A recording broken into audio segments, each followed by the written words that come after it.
그러니까 어릴 때부터 이 어머님이 딸이랑 사이가 안 좋아서 체벌을 하면서 훈육을 좀 하셨다고 해요. 그런데 아이들이 크면서 이제 엄마가 뭐라고 하면 딸도 똑같이 엄마한테 손을 대기 시작하고, 그리고 누나가 그렇게 하니까 아들도 그거 보고 그대로 따라하는 거죠.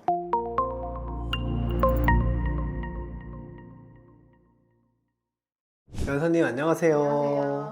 우리가 흔히 아는 이혼 사유들 외에 특히 자녀 문제가 얽혔을 때 상상을 초월하는 일들이 많다고 들었는데, 변호사님께서 직접 경험했던 사건 중에 정말 특이하고 기억에 남는 자녀 관련 이혼 사례가 있으신가요? 네, 이혼 사건에서 자녀들은 가장 큰 피해자가 될 수도 있고, 때로는 사건 방향을 완전히 뒤바뀌는 변수가 될 수도 있는데요. 오늘은 제가 겪었던 사례들 중에서 자녀 관련된 사례들 몇 개 말씀드리겠습니다. 일단 제일 처음 말씀드릴 거는 딩크 쪽이었어요. 와이프랑 남편이랑 합의하에 딩크족으로 살기로 했고, 남편은 정관수술까지 하신 경우인데요. 그런데 이제 몇 년 후에 아내가 주변에 애들 너무 예뻐 보이니까 우리도 하나만 낳자라고 이제 부탁을 해서 남편이 고심 끝에 이제 다시 보건수술을 받으셨어요. 그리고 그 이후에 감사하게도 이제 바로 자녀가 태어났습니다. 근데 이제 아이가 어렸을 때부터 사실 아빠랑 좀 안 닮고 해서 주변에서 우스갯소리로 친정 확인해봐야 되는 거 아니냐 이런 얘기 할 정도였는데, 전혀 의심 안 하시고 이제 아이 예쁘게 키우셨죠. 근데 아이가 초등학교 입학할 때쯤에 남편이 사실 아내가 결혼 전부터 알고 지내던 고향 친구랑 거의 10년 가까이 외도를 해오고 있었다는 사실을 알게 된 거예요.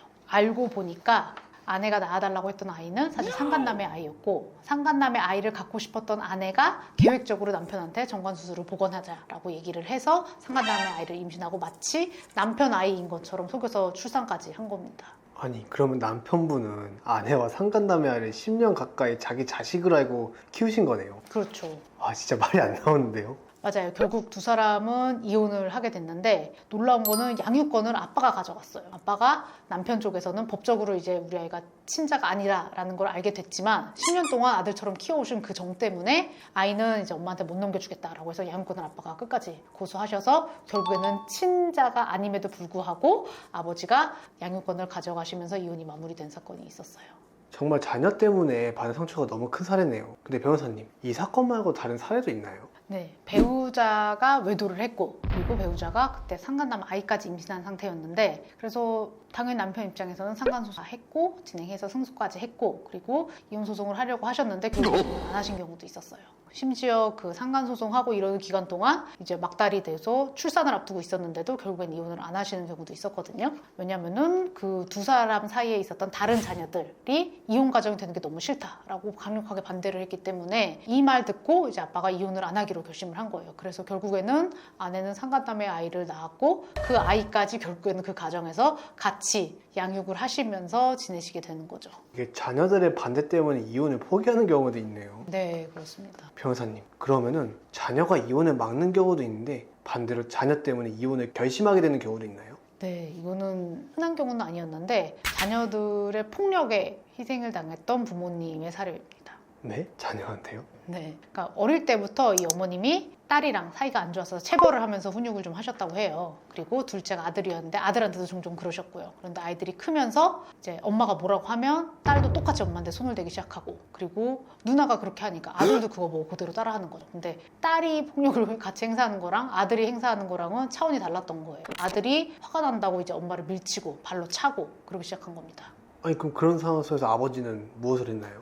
아버지가 이거를 방관했어요. 사실 이제 알고 봤더니 아버지뿐만 아니라 시댁에서도 종종 이제 아이들 앞에서도 엄마를 무시하고, 그리고 남편이 그거를 제대로 중재도 안 하고, 그러니까 이제 아이들도 암암리에 다른 가족 구성원들이 엄마를 저렇게 무시하는 걸 보니까 자기들도 똑같이 이제 행동을 하는 거예요. 아무도 제재를 안 하니까요. 아빠든 할머니든 아무도 제재를 안 하니까. 그래서 참다 못해서 엄마가 결국에는 자녀들을 경찰에 신고하기에 이르렀고, 자녀들이 소년 처분을 받기도 했습니다. 그럼에도 불구하고 남편 태도는 크게 달라지지 않았고, 결국에는 아내가 본인의 안전 그리고 자녀들의 양육을 위해서라도 이혼을 해야겠다, 그리고 아이들을 남편한테 맡기고 집을 나오시면서 이혼을 하신 케이스도 있었습니다. 진짜 마음이 찢어질 정도로 아프네요. 영화보다 더 영화 같은데 자녀에 얽힌 가슴 아픈 이야기를 또 이거 듣게 되네요. 오늘 들으신 것처럼 이혼 사건에서 자녀는 항상 변수가 돼요. 그런데 가장 중요한 거는 행복한 부모 밑에서 자녀들도 행복할 수 있다는 겁니다. 오늘 다른 문제처럼 홀로 감당하기 힘든 상황에 처해 계신다면 주저하지 마시고 전문가 찾아주세요. 고정 댓글에 문의하실 수 있는 방법 자세히 안내해 놨으니까 필요하신 경우에는 언제든 연락 주시기 바랍니다. 감사합니다.